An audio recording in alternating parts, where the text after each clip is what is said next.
ito ay rated SPG. Striktong patnubay at gabay ng magulang ang kailangan. Maaaring may masiselang tema, lengguwahe, karahasan, sexual, horror o droga na hindi angkop sa mga bata.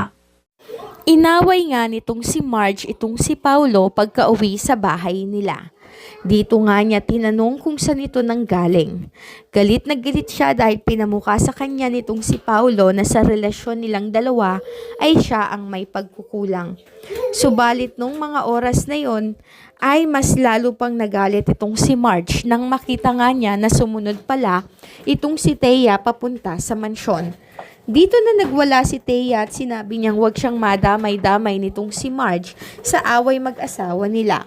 Subalit, nanindigan nga itong si Marge na hindi siya nadadamay lamang ng kung sino dahil may basihan ang kanyang nararamdaman.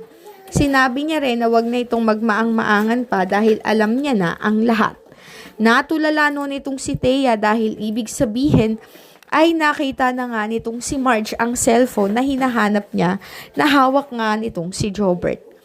Galit na galit noon itong si Thea at hinarap nga itong si Marge at sinabi niya na hindi maghahanap ng ibang babae ang kanyang asawa kung nagpakatino lamang siya.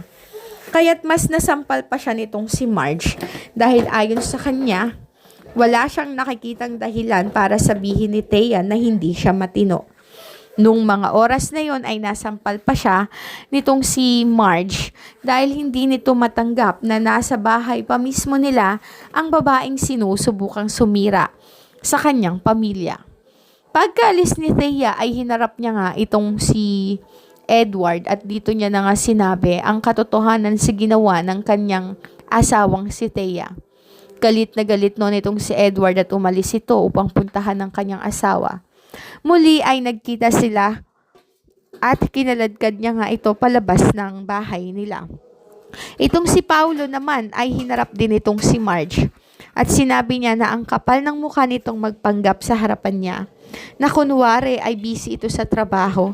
Subalit busy lang pala ito sa pakikipagrelasyon dito kay Thea at ang masaklap ay sila ang naging dahilan sa nangyari sa pagkaka-ospital ngayon nitong si Jobert.